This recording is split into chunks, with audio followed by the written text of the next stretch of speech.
प्रभु यीशु मसीह के नाम से सबको जय मसीह की। आज का वचन है कुरिन्थियों की पहली पत्री, उसका 4 अध्याय 10 और 11 वचन और 12-13 वचन भी हम देखेंगे।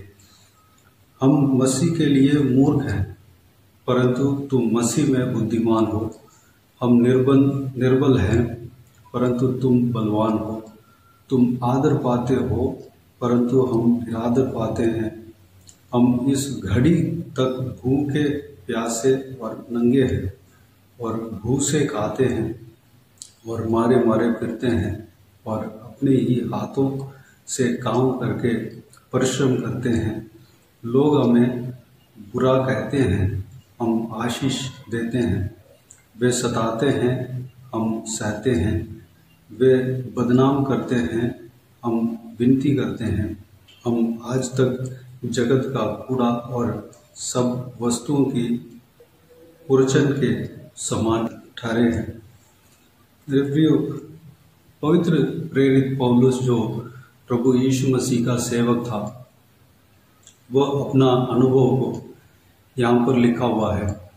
वह एक प्रेरित था, यानी कि जगह जगह पे प्रभु यीशु मसीह के आज्ञा के अनुसार जाकर प्रभु यीशु मसीह का सुसमाचार सुनाता था। वहाँ पर कलीसिया को स्थापना करता था, और वहाँ पर एक प्रधान को, एक लीडिंग करने वालों को नियुक्त करके दूसरे जगह पर चला जाता था। और जहाँ जहाँ पर कलीसिया को नियुक्त किया, उस कलीसिया के विषय में भूखा था, यानी कि लोग उद्धार पाना है, उस तरह की तड़प उनके अंदर था।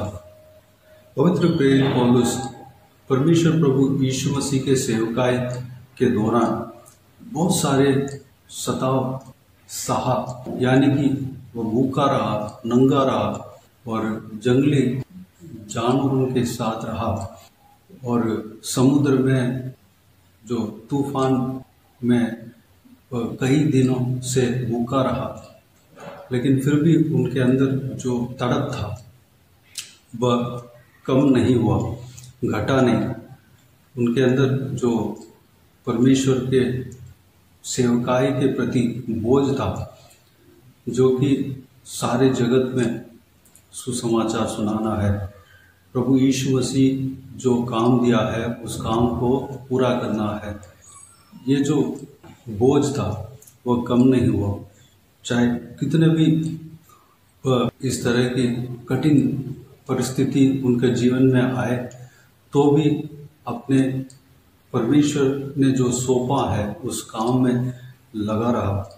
उनको लोग टट्टा कर रहे थे, कभी निंदा कर रहे थे, कोई लोग पत्थर मार रहे थे, कोई लोग मार रहे थे, पीट रहे थे, कोई लोग गाली दे रहे थे, फिर भी वह अपना काम में लगा रहा। उनके अंदर जो बोझ है, उनके अंदर जो चाहत है, वो कम नहीं हुआ।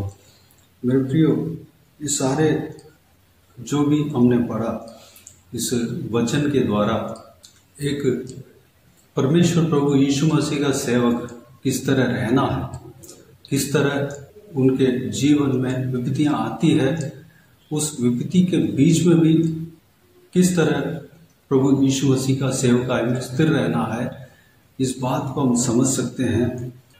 पवित्र प्रेरित पौलुस सबसे उत्तम सेवा करने वाला व्यक्ति माना गया।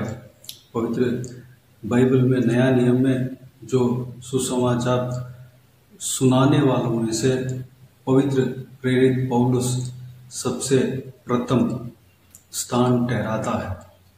प्रभु यीशु मसीह के बाद पवित्र प्रेरित पौलुस सबसे उत्तम प्रथम स्थान ठहरता है, क्योंकि उनका दौड़ उस तरह था। वह ये सोचते थे, मेरे जीवन में कुछ भी हो जाए, मैं प्रभु यीशु मसीह के कार्य में लगा रहूँगा, प्रभु यीशु मसीह के काम में मैं हमेशा लगा रहूँगा। मैं कभी उस काम से हटूँगा नहीं, कभी उस काम करने का चाहत मेरे अंदर कम नहीं होगा। मैं हमेशा प्रभु यीशु मसीह का सेवा करता रहूँगा। लोग उद्धार पाना चाहिए, इस तरह की बोझ उनके अंदर था। एक प्रेरित के अंदर जो बोझ होना चाहिए, जो बोझ प्रभु यीशु मसीह के अंदर था, लोगों के उद्धार के प्रति जो बोझ प्रभु यीशु मसीह के अंदर था, जो भूख उनके अंदर था, जो प्यास उनके अंदर था, वही पवित्र प्रेरित पौलुस के अंदर हम देख सकते हैं। मेरे प्रियो, अगर हम प्रभु यीशु मसीह का सेवा करते हैं तो क्या हमारे अंदर वो बोझ है?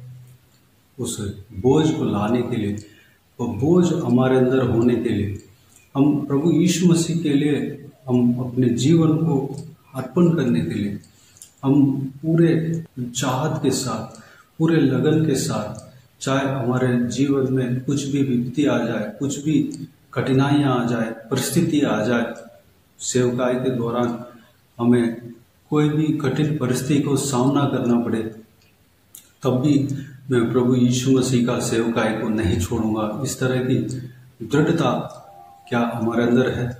मेरे प्रियो, वह दृढ़ता जो पवित्र प्रेरित पौलुस के अंदर था, प्रभु यीशु मसीह के अंदर था, हमारे अंदर भी होने के लिए अपने आप को परमेश्वर के हाथों में समर्पित करें। चाहे जो कुछ भी हो जाए, प्रभु यीशु मसीह का सेवकाई को करना है, जारी रखना है, आगे बढ़ना है। उस चाहत, वह जो भूख, वह जो प्यास जो प्रभु यीशु मसीह के अंदर है, हमारे अंदर भी होना है। उस बात के लिए अपने आप को परमेश्वर के हाथों में समर्पित करें। हमारे लिए प्रभु यीशु मसीह मुकुट रखा है। ये जीवन जो है और थोड़े दिन का है। ये खत्म होने के बाद प्रभु यीशु स्वर्ग में हमें स्वागत करेंगे, जीवन का मुकुट हमें देंगे। मेरे प्रियो, जो भी हम परिश्रम करते हैं वह व्यर्थ नहीं है। प्रभु यीशु मसीह उसका प्रतिफल हमें ज़रूर हमें देंगे। हम जो भी परिश्रम कर रहे हैं प्रभु यीशु मसीह के लिए, हमारे शारीरिक दिशा में या हमारे मानसिक दिशा में जो भी हम परिश्रम कर रहे हैं, प्रभु यीशु हमारा परिश्रम को देख रहा है। प्रभु यीशु हमारे कठिनाइयों को देख रहा है, हमारे जो कष्ट को देख रहा है, हमारे जो फीलिंग को देख रहा है। मेरे प्रियो, ज़रूर प्रभु यीशु हमें आशीष देगा। ज़रूर प्रभु यीशु हमारे कामों का फल देगा।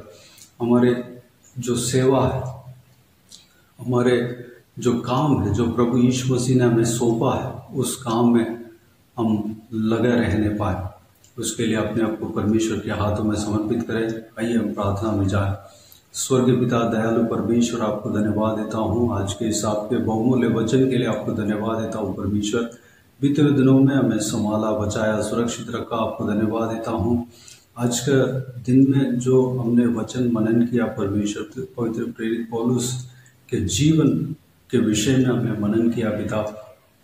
पिताजी, उनके जीवन में जो भूख था, प्यास था परमेश्वर, हालेलुया, कई सारे कठिन परिस्थितियों को सामना करने के बावजूद भी परमेश्वर वो चाहत उनके अंदर कम नहीं हुआ परमेश्वर। जो बोझ आपके अंदर था, वही बोझ उनके अंदर भी हम देख पा रहे हैं परमेश्वर। पिताजी, हमारे अंदर भी वो बोझ आने पाए परमेश्वर। हम आपके सेवा करने के लिए अपने आप को सौंपे हैं पिता। हमारे जीवन में अगर इस तरह की कठिन परिस्थिति आ जाए तो भी हम थकने न पाए परमेश्वर, हम लगातार आगे बढ़ते जाने पाए। जो आपने जो काम दिया है उस काम को हम करते रहने पाए, अनुग्रह देना पिता। हमारे संग आप रहते हैं, हमें बल देते हैं, हमें सामर्थ्य देते हैं। आपको धन्यवाद देता हूँ। आप हमें चलाना परमेश्वर, और हम उत्साह के साथ करने के लिए अनुग्रह देना पिता। हालेलुया। सारा व्यूअर्स को इसी तरह आशीष देना, हर एक जनों को आपके सेवकाई के लिए इस्तेमाल करना परमेश्वर। जो जन सेवा करते हैं उन सभी को आशीष देना पिता, सेवकाई को और आगे बढ़ाना परमेश्वर। सारा कठिन परिस्थितियों से उन्हें छुटकारा देना पिता। हालेलुया परमेश्वर, चाहत के साथ, उत्साह के साथ आपकी सेवा करने के लिए अनुग्रह देना। बाकी सारे बातों को आपके हाथों में सौंपते हैं। सारा विवश का जीवन में कार्य करना, किसी को भी कोई भी कमी घटी ना होने देना, भरपूर आशीष देना। कोई भी जन बीमार हो उनको आपके हाथों में सौंपते हैं, उन्हें छूना, चंगा करना। प्रभु यीशु मसीह के नाम से चंगा होने पाए। अगर किसी को दुखों तकलीफों, सारा दुख तकलीफों को दूर करना, परेशानी को दूर करना, आंसुओं को पहुँचना, जो कुछ भी प्रार्थना का विषय आपके आगे रखा है, उस प्रार्थना का विषय का उत्तर आप देंगे। धन्यवाद देता हूँ परमेश्वर, हालेलुया। जो भी तकलीफ में फंसे हैं, सारा तकलीफों से उन्हें दूर करना, छुटकारा देना परमेश्वर, आशीष देना। जिनको जो कुछ भी ज़रूरत है, सारा ज़रूरतों को पूरा करना पिता, हालेलुया। फाइनेंशियली आशीष देना, बाकी सारे बातों को आपके हाथों में सौंपते हैं। जो कोई भी जन जहाँ कहीं भी जाते हैं आते हैं, उनके संग रहना, सुरक्षित रखना। महिलाओं को आपके हाथों में सौंपते हैं, छोटे बच्चों को आपके हाथों में सौंपते हैं, बुजुर्ग व्यक्तियों को आपके हाथों में सौंपते हैं। सभी को सुरक्षित रखना, हर एक के ऊपर आपके हाथ हमेशा बने रहने पाए, हालेलुया। बाकी सारे बातों को आपके हाथों में सौंपते हैं। सारा आदर महिमा जलाल आपको मिलते रहे। सारा दुआ प्रार्थना को प्रभु यीशु मसीह के नाम से मांगते हैं, सुन और ग्रहण कर, आमीन आमीन। प्रभु यीशु मसीह के नाम से प्रभु यीशु मसीह का आशीष और अनुग्रह हम सभी के ऊपर बने रहे, आमीन आमीन। मेरे प्रियो, इस चैनल को सब्सक्राइब करें और शेयर करें। अगर किसी को भी प्रार्थना का विषय हो तो डिस्क्रिप्शन में दिए हुए नंबर पर कॉल करके प्रार्थना करा सकते हैं। हम आपके लिए प्रार्थना करेंगे। आप अपने व्यक्तिगत प्रार्थना में हमारे लिए प्रार्थना कीजिए, इस सेवकाई के लिए, इस सेवकाई का उन्नति के लिए, इस सेवकाई में जुड़े हुए हर एक जन के लिए, हर एक आत्मिक उन्नति के लिए, तरक्की के लिए, आत्मिक आशीष के लिए, संसारिक आशीष के लिए, पारिवारिक आशीष के लिए प्रार्थना करें। प्रभु यीशु आप सबको आशीष दे। इस सेवकाई के द्वारा परमेश्वर आपके जीवन में कार्य किया हो वह भी हमें बता सकते हैं, ताकि हम सब मिलकर परमेश्वर को धन्यवाद दे सके, महिमा कर सके। प्रभु यीशु आप सबको आशीष दे, आमीन आमीन।